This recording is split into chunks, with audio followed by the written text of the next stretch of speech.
नमस्कार। The truth के इस अंक में मैं प्रीति पांडे अपने सभी दर्शकों का बहुत स्वागत करती हूं। दोस्तों, बात राजधानी दिल्ली की होगी। जैसा कि आपको ज्ञात है, फरवरी के महीने में दिल्ली में चुनाव हुए। इसके बाद बीजेपी का 27 सालों का वनवास राजधानी दिल्ली में खत्म हुआ। रेखा गुप्ता को दिल्ली की कमान सौंपी गई। उम्मीद ये की जा रही थी कि डबल इंजन की सरकार के बाद राजधानी दिल्ली में चहुमुखी विकास होगा।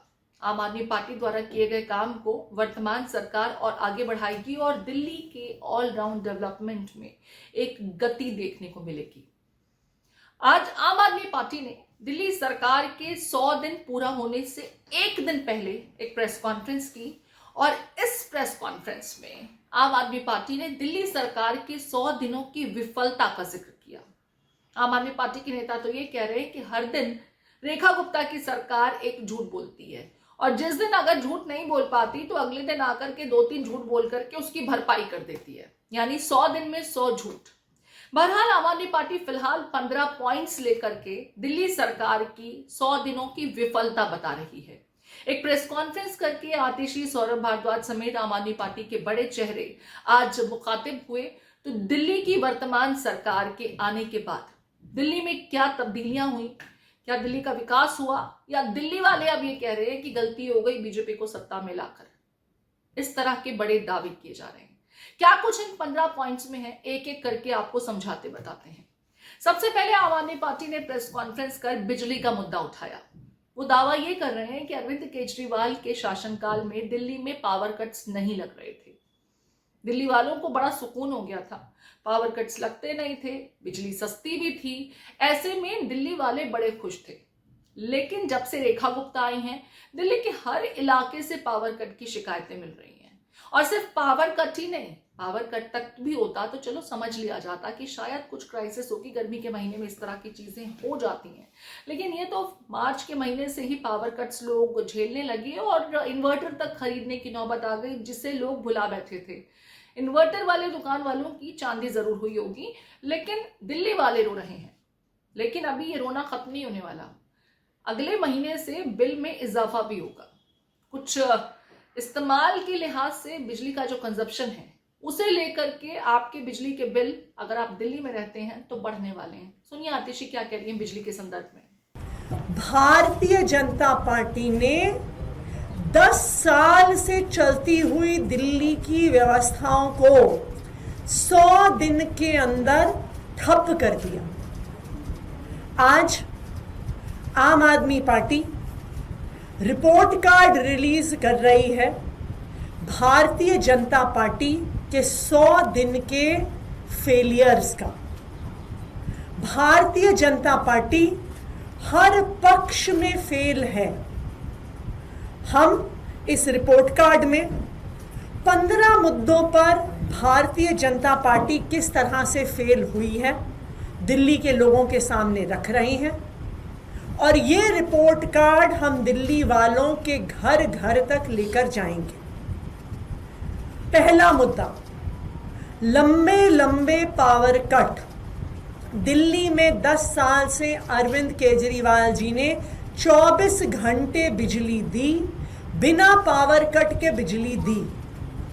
और ये हम नहीं कहते, ये केंद्र सरकार के बिजली विभाग के पावर डिपार्टमेंट की अपनी रिपोर्ट कहती है, अपने आंकड़े कहते हैं और संसद में पेश किए गए कागजात कहते हैं कि दिल्ली में 10 साल से 24 घंटे बिजली आ रही थी। लेकिन पिछले 100 दिन में बिजली की चलती चलाती व्यवस्था ठप हो गई और दिल्ली के अलग अलग हिस्सों में लगातार लंबे लंबे पावर कट होते हैं। अब दिल्ली के लोग ये कहने लग गए हैं, अच्छा आज गर्मी ज़्यादा है, आज बिजली कट जाएगी। अच्छा आज बिजली हो रही, आज बिजली कड़क रही है, तूफान आ रहा है, आज बिजली कट जाएगी। आज आंधी आ रही है, आज बिजली कट जाएगी। क्या हम देश की राजधानी में रहते हैं? क्या हम 2025 में रहते हैं? लेकिन दिल्ली वाले लंबे लंबे पावर कट का सामना कर रहे हैं। दूसरा मुद्दा, ना सिर्फ लंबे पावर कट हो रहे हैं, बल्कि 7 से 15% से बिजली के दाम पीपीएसी के नाम पे बढ़ा दिए गए हैं और अगले महीने से बढ़े हुए बिजली के बिल दिल्ली वालों के आने शुरू हो जाएंगे। चलिए, आतिशी को तो आपने सुन लिया, वो यहीं नहीं रुकी हैं। 15 पॉइंट्स बताए गए हैं, एक एक करके उन तमाम पॉइंट्स को आपके बीच रखेंगे, खास करके वो इंपॉर्टेंट पॉइंट्स जिसका सीधा डायरेक्ट असर आपके जीवन पर पड़ने लगा है। उन्होंने बात पानी की भी की। दिल्ली में पानी लगातार आने लगा था, टैंकर माफिया खत्म हो गया था, ये बड़े बड़े दावे किए जा रहे हैं, लेकिन एक बार फिर से टैंकरों के जरिए दिल्ली में अब पानी की सप्लाई हो रही है, क्योंकि कई इलाकों में तो पानी मिल ही नहीं रहा।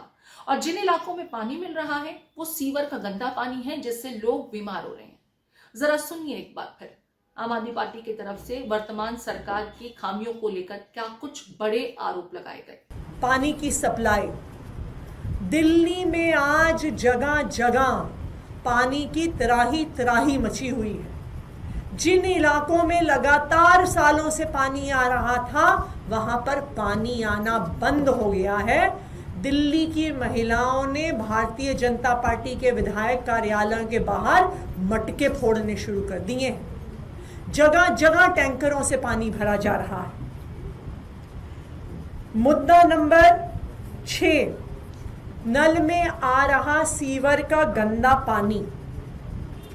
आज दिल्ली में जगह जगह सीवर का पानी नलके से आ रहा है, गंदा पानी आ रहा है। आप दिल्ली के अलग अलग हिस्सों में जाइए, आपको डॉक्टर बताएंगे कि पेट की बीमारियां, गैस्ट्रोएंटेराइटिस इतने बड़े स्तर पर हो गया है क्योंकि पानी, पीने के पानी में सीवर का पानी मिलकर आ रहा है।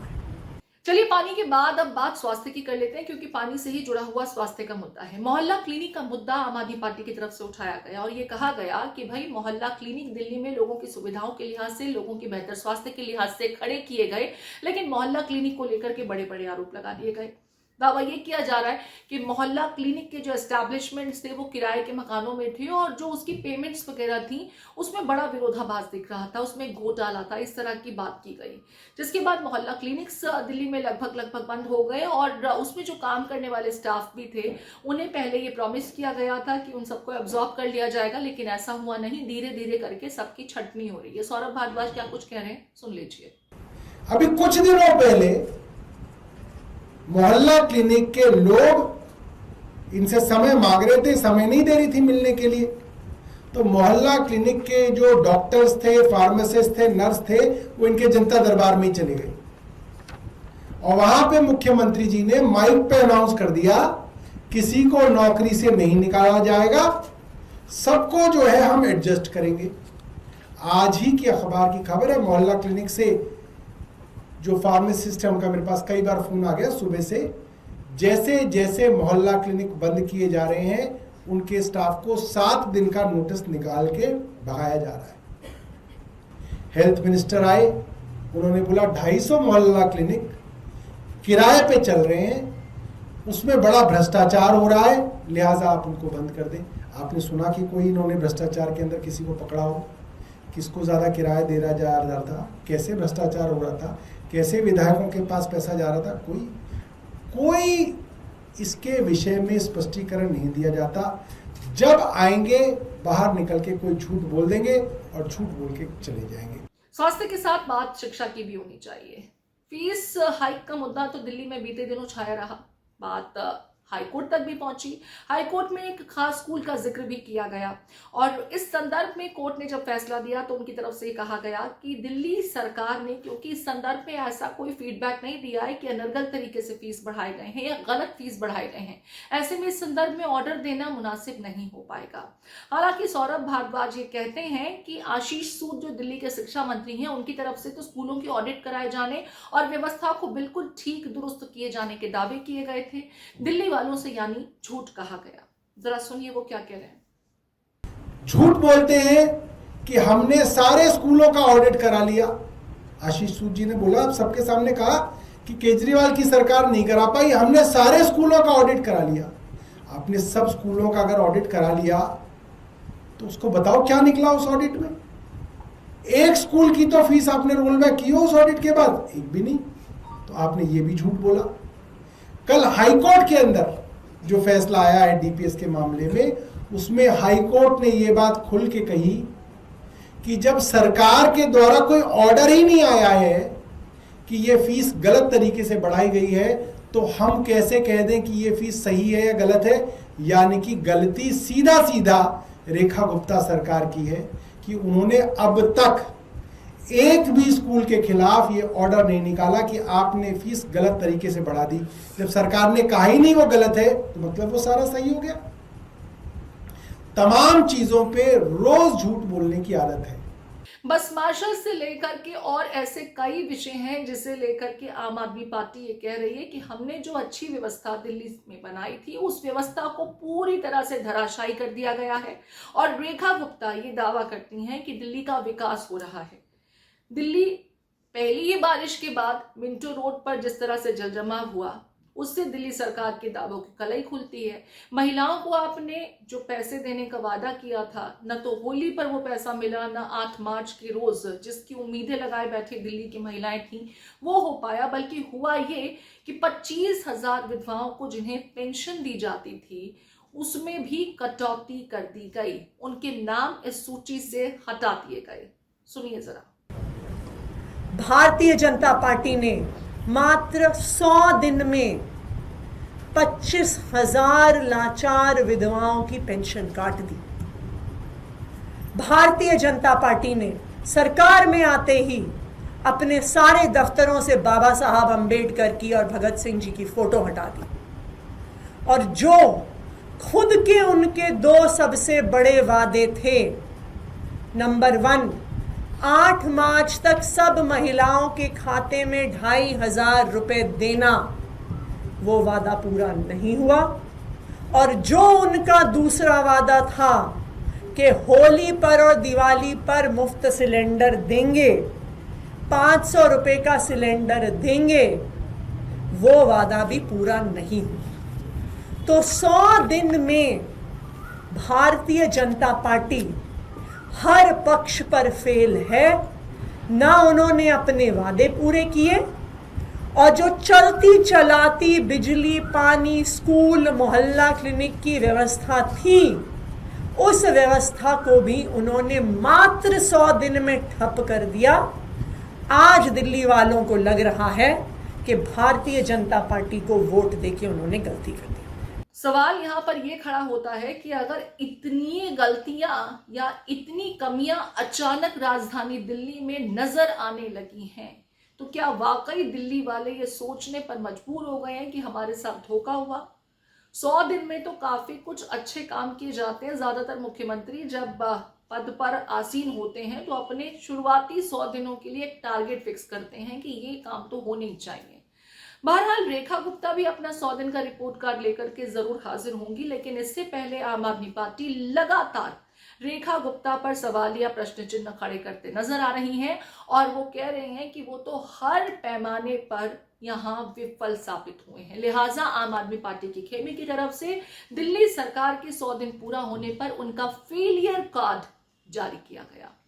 आप इस विषय को किस तरीके से देखते हैं? क्या वाकई दिल्ली वालों के साथ धोखा हुआ है? क्या वाकई दिल्ली की झुग्गियों पर और खास करके जो निचले तबके के लोग हैं, जो गरीबी रेखा के नीचे आने वाले लोग हैं, उनके साथ इस बार धोखा हो गया? बड़े बड़े सपने दिखाकर, हसीन वायदे करके उन्हें जो झुंझुना थमाया गया था, दरअसल अब वो किसी टूटे हुए सपने की तरह प्रतीत हो रहा है और ये लोग खुद को ठगा हुआ महसूस कर रहे हैं।